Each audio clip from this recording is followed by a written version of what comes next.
Sifter for the ear. News, interviews, reviews, cinema, TV, streaming. Action. Hi, y'all. This is Jerry Williams, a.k.a. TV Jerry. Back from vacation, and as you can probably hear, I imported a cold from Edinburgh. But I basically feel fine, just sound stupid. By the way, the interviews today were recorded before I left, so I sounded as normal as I ever do. Hi, so you're looking for a sales expert? Absolutely, I can sell anything. You lost your job? I've pretty much sold everything, and believe me, I'm up to the challenge. Well, you just might be in luck. You need the right property, and I need the right man. That was a clip from Northern Virginia filmmaker Christopher Schrack's new film, For Sale, a satire on an overconfident salesman who tries to sell a haunted house. Chris shot it in Burkittsville, where the Blair Witch Project was shot. It's one of more than 20 films being shown at this year's The Magic of Horror Festival, which is an annual event that celebrates everything that goes into creating the magic of the horror genre, from screenplays to trailers to posters and, of course, movies. It's this Sunday, November 5th, from 11 to 9 p.m. at their new location, the Airfield Conference Center in Wakefield, Virginia. Keep listening for a special discount for listeners. Sifter Review of the Week. Old Dads on Netflix. Bill Burr has channeled his caustic comedy style into his first movie as co-writer, director, and star. He plays one of three dads who are dealing with the woke culture. This goes beyond parenting in school to interactions with the millennials at the business they used to own. Burr continues his frustrated rants through most of the film, while Bobby Cannavale adds sweet, excited vibes, and Bokeem Woodbine seems to be the level-headed one. Their conflicts satirize much of the evolved thinking in the last decade, sometimes to humorous effect, more knowing smiles than real laughs. The film is basically a trio of actors having more fun than the viewers. I gave Old Dads 2.5 out of 5 stars. So, Chris Schrack, welcome to Sifter for the Year. Thank you for having me. Your movie is called For Sale. What was the inspiration behind it? Well, back in the day, I actually worked for a car dealership. And during this time, I spent a lot of time with salespeople. And I found their personalities to be very interesting. I found the whole sales culture to be pretty interesting. And to be honest, also a little hilarious. So I thought, the idea would be funny what if one of these personalities with all of their hubris had to sell a haunted house. And that kind of gives you gives everybody the one sentence plot right there too. Exactly. I noticed it was shot primarily, it said shot in Burkittsville, Maryland. So most of the film was shot in Burkittsville, Maryland, which is actually the same town where they shot Blair Witch Project. Which was not intentional. I did not realize this until we had gotten to the house. This is where the house was. And the homeowner told me about this.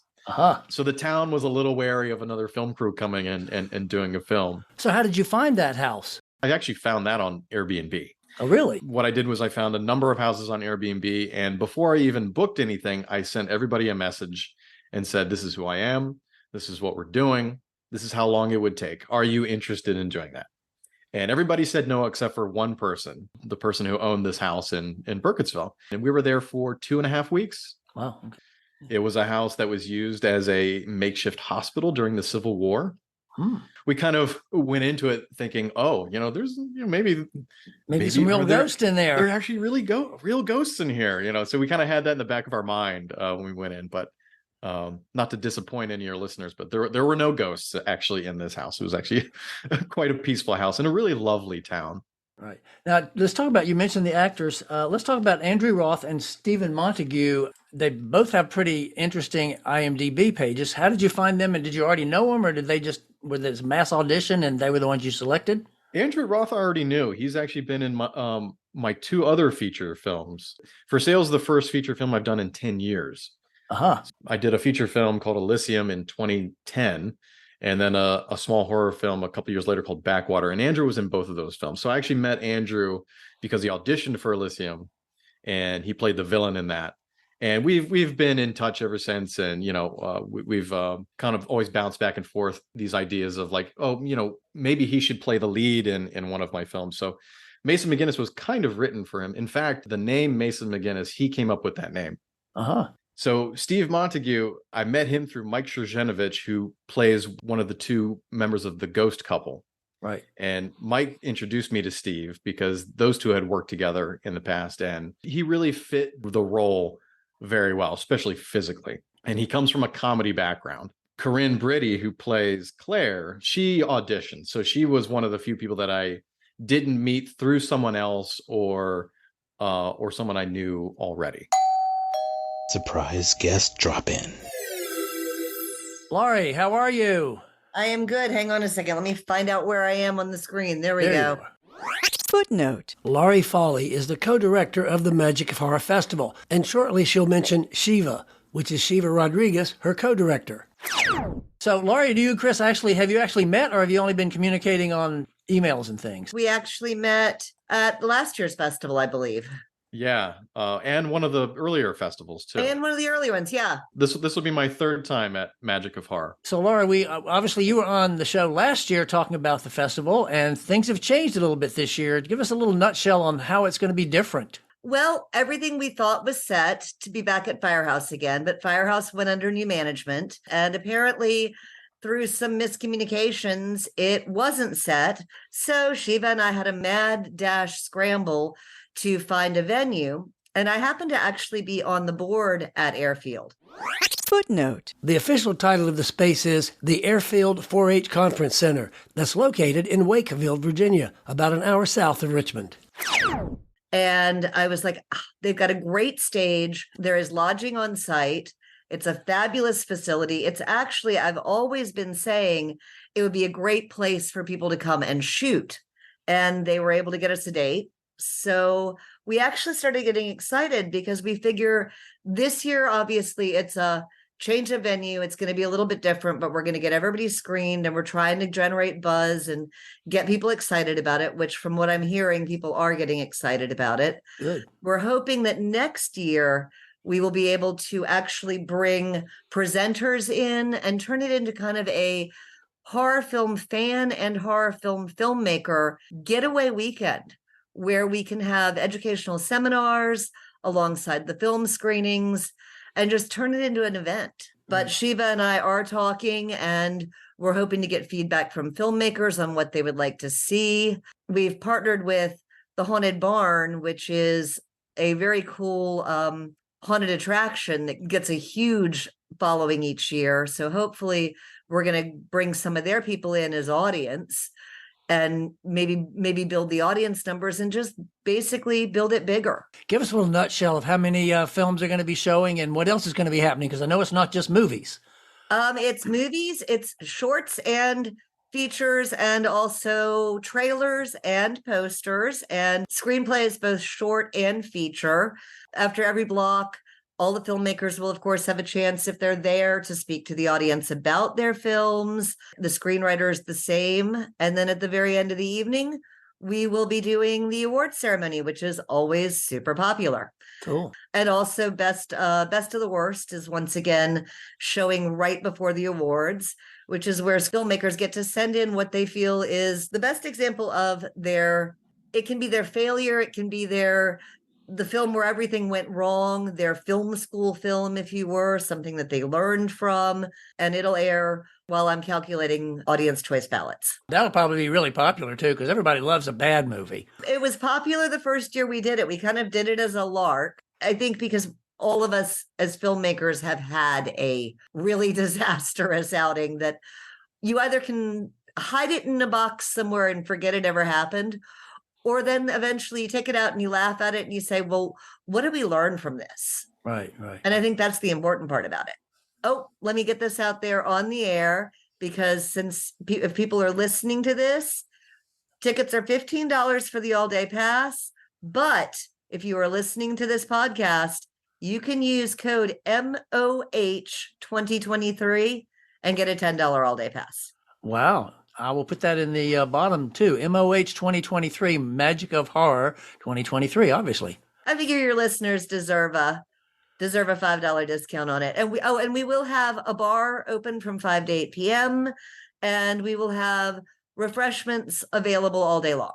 Great, great, cool. And bring your cameras. Come shoot stuff while you're there. It's a great place to shoot, and great people that run the center. They will bend over backwards if you were looking for a filming location to make it happen for you. Great, cool, cool. Well, thank you for dropping in, and good luck down in Waverly. You are very, very welcome. And I'm looking forward to seeing you again, Chris. Looking forward to seeing you too. I'll be there. All right.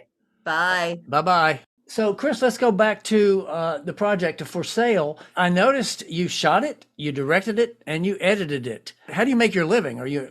I'm a freelance videographer and video editor. I did about half of the visual effects in post.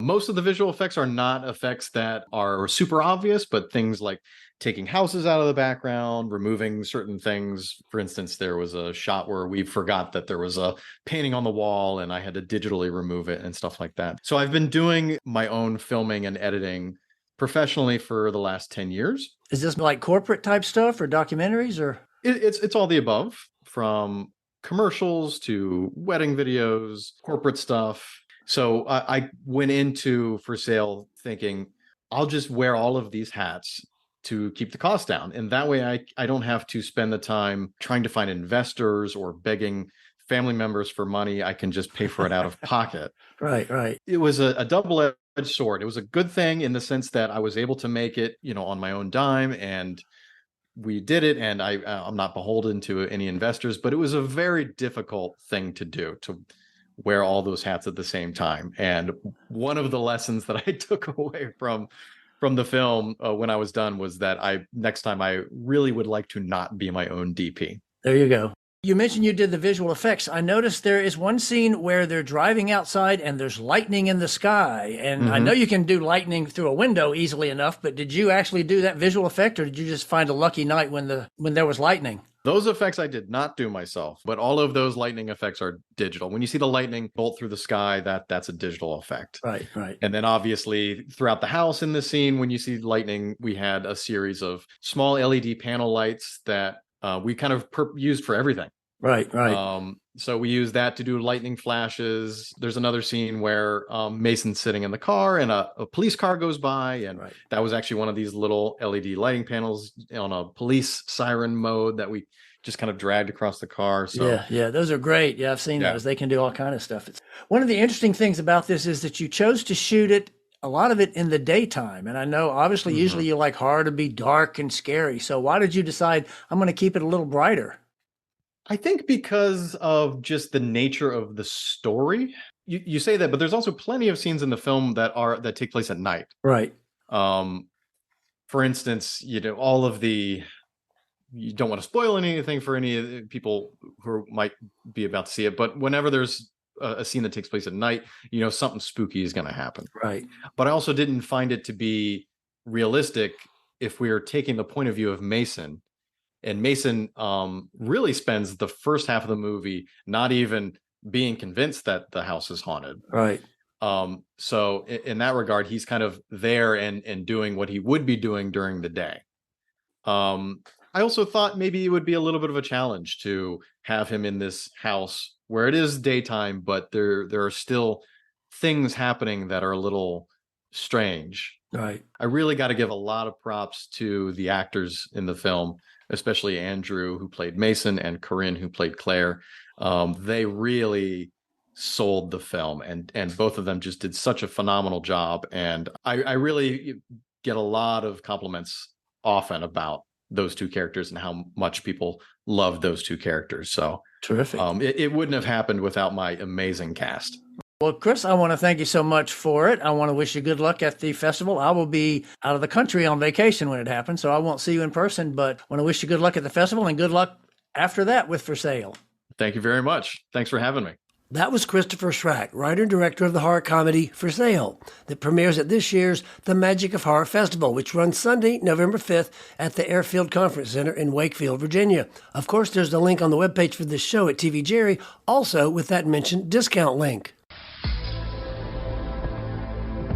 Ooh, good, yeah. Nice move, Stella. Good. Yeah. gonna take care of it. Just don't worry, I'm gonna find him. No one gets harassed in my class, okay? Okay.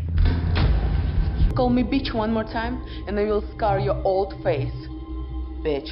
That was a teaser clip from The Peeper, and you heard some women in a pole dancing class until something unpleasant happens. It will also be showing at this year's The Magic of Horror Film Festival. Sergei Pudich is a Ukrainian filmmaker, but he wasn't in his home country to shoot it. He explains why and more. Sergei Pudich, welcome to Sifter. Where are you right now? Hello, Jerry. I'm right now in Bangkok, Thailand. Oh, you're in Thailand. Okay. And where are you from? I'm from Ukraine, from beautiful city Odessa on the Black Sea. And when did you leave? I left Ukraine in 2019, and since then I live in Asia. First I meet COVID, being in China, and now in Thailand. Wow, goodness. So obviously you got away before all the current invasion. Of course. Yeah. Horrible terroristic attacks that's still going on. So what brought you to Thailand? Basically, my wife works in the United Nations, so we need to change country from 3 to 5 years. So before we were in China, now in Thailand. Let's talk about The Peeper. What was your inspiration for this short? So this short I did in China. The main inspiration for it was the location of the pole dance gym. It was in the building where I had my office in Beijing. And it was just nearby my friend's office that had lighting company that he was renting and selling the lights. I was just passing by so many times, and I always want to watch what's there to peep. And I said, okay, but it can be a movie. Why not? Now you said office. What do you do for a living full time? Are you a full-time filmmaker? Yeah, I'm full-time filmmaker. I'm doing movies, commercials, documentaries. So the owner of the building is English, and the students and the teachers all have accents. What was the concept behind that? Because in China, let's say everyone, all foreigners, as they call us, Laowai, speak English, so we need to have some common language. And we have all nationalities playing around. There was Australian main actor, that native English speaker, Chinese, Ukrainian, many others. But they were all living in China now. Were they all actors that you recruited, that you cast for this film? Yeah, all actors there. It's kind of interesting because it's not really clear for the longest time whether it's just a pole dancing gym or it's a stripper training class. Was that intentional to keep it kind of a little bit ambiguous? Yeah, absolutely. At least for me, it was something new thing that comes, I don't know, maybe from 5 or 10 years that I know a lot of girls that go into pole dance classes, not because they want to work in strip club, just because they want to do it as a sport. So it's interesting. You mentioned that your friend who had lighting gear lived nearby. And I noticed in many of the scenes, the gym had a lot of red wash in it. The hallways were kind of greenish, and the boss's office kind of had a yellowish tint or greenish tint. I can't remember now. Was that intentional? Was there a design behind that? Yes, absolutely. Since like most of my movies, I always try to play with light and create a setting, special lighting that gives a certain vibe and certain understanding what's going on. So the pole dance gym is hot, so it's like a sexy one. The antagonist office is bluish, that is like a kind of opposite of what's going on there, and corridors greenish, yellowish color, making suspense and more horror-ish style. And I noticed also that the antagonist office was full of old and new, had surveillance cameras and lots of old traditional analog cameras. Were they already there, or did you put those in to make a statement? No, it's mine.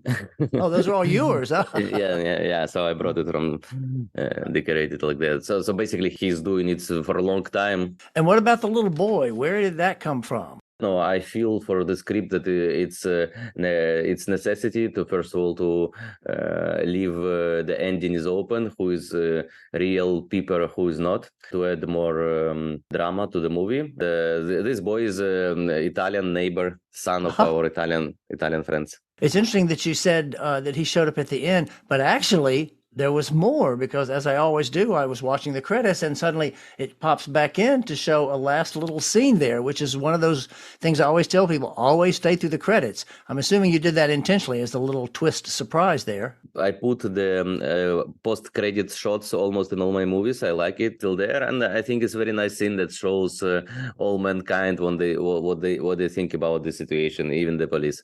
Right. And you say mankind. That's interesting because obviously the movie is very much from the woman's point of view, the statements it's making, and obviously the women are most of the performers in it. And you're a man. Was that intentional? Did you work with your wife on that, or how did you decide to make these strong feminine statements? Yeah, again, in all my art and on all my movies, I've always tried to push up the social problems that appears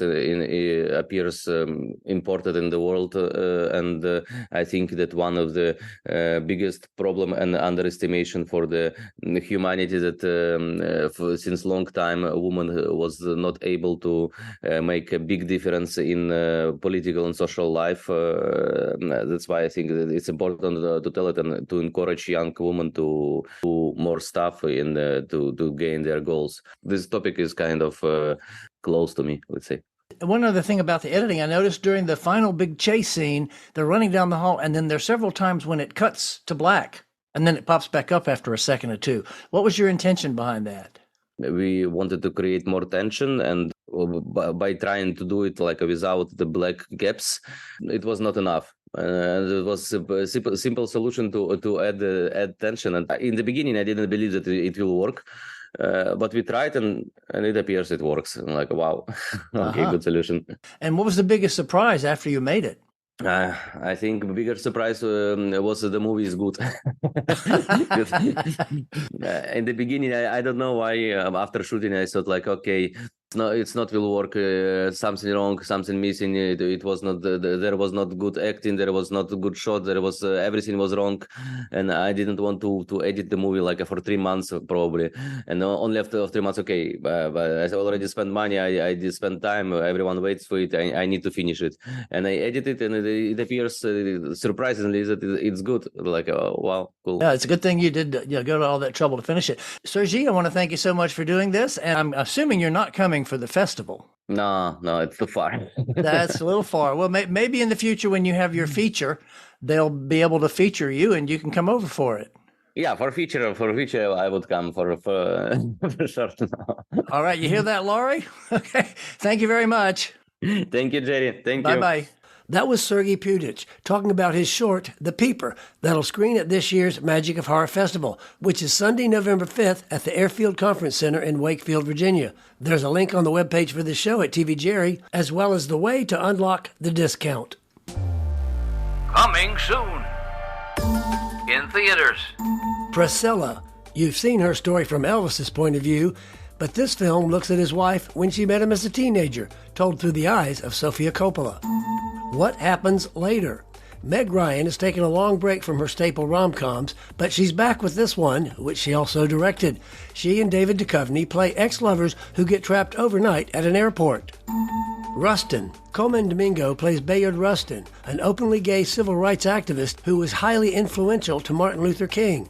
Directed by George C. Wolfe. The Marsh King's daughter, Daisy Ridley, plays a young mother who confronts her past as the child of a kidnapper, and of course things get more complicated from there. Also with Ben Mendelsohn and Brooklyn Prince. Divinity, set in a dark future, is there any other kind, where there's a quest for mortality that goes horribly wrong, with Stephen Dorff and Bella Thorne. The Tunnel to Summer, The Exit of Goodbyes, the latest Japanese animation about a special tunnel that gives you your heart's desire in exchange. Radical. This import centers around a teacher in Mexico who tries new methods to reach his students. The Slaughter Rule is a 2002 sports film that's probably being re-released because of star Ryan Gosling. And there are a bunch of special events featuring King Crimson, The Stones, K-Love, and Titanic the Musical. Check out the Movieland site for details. TV and streaming. Naiad on Netflix. The true story of a 60-year-old woman, played by Annette Bening, who decides to realize her lifelong dream of open swimming from Cuba to Florida, 110 miles. Also starring Jodie Foster as her best friend, former lover. Quiz Ladies on Hulu. Awkwafina and Sandra Oh play estranged sisters who must unite to help cover their mother's gambling debts. Also look for Will Ferrell, Jason Schwartzman, and Tony Hale. Lawmen Bass Reeves on Paramount Plus. The latest from Taylor Sheridan stars David Oyelowo in this truth-based story about the first black deputy U.S. Marshal west of the Mississippi. The character was reputedly the inspiration for the Lone Ranger. The Buccaneers on Apple. That's the nickname for a group of America's new rich women who travel to England to snare an aristocratic husband, based on Edith Wharton's novel. Fingernails on Apple. A new tech related to the title proves true love, but Jessie Buckley's character is confused when she meets another true love. The men are played by Riz Ahmed and Jeremy Allen White. All the Light We Cannot See on Netflix. A Nazi soldier is assigned to find the woman who's sending messages through occupied France. She also happens to be blind. This is a drama directed by Sean Levy. Invincible, the new season of the animated series about a teen whose father is the most powerful superhero on the planet, returns on Amazon Prime. Next week on the show, we'll feature Matt Paxton, the host of the two-time Emmy-nominated series Legacy List with Matt Paxton on PBS, and a featured cleaner on the hit television show Hoarders. I'll see you next week and hopefully sound better. This is Jerry Williams. Thanks for listening. For more Sister, including literally thousands of reviews, visit tvjerry.com. That's a wrap.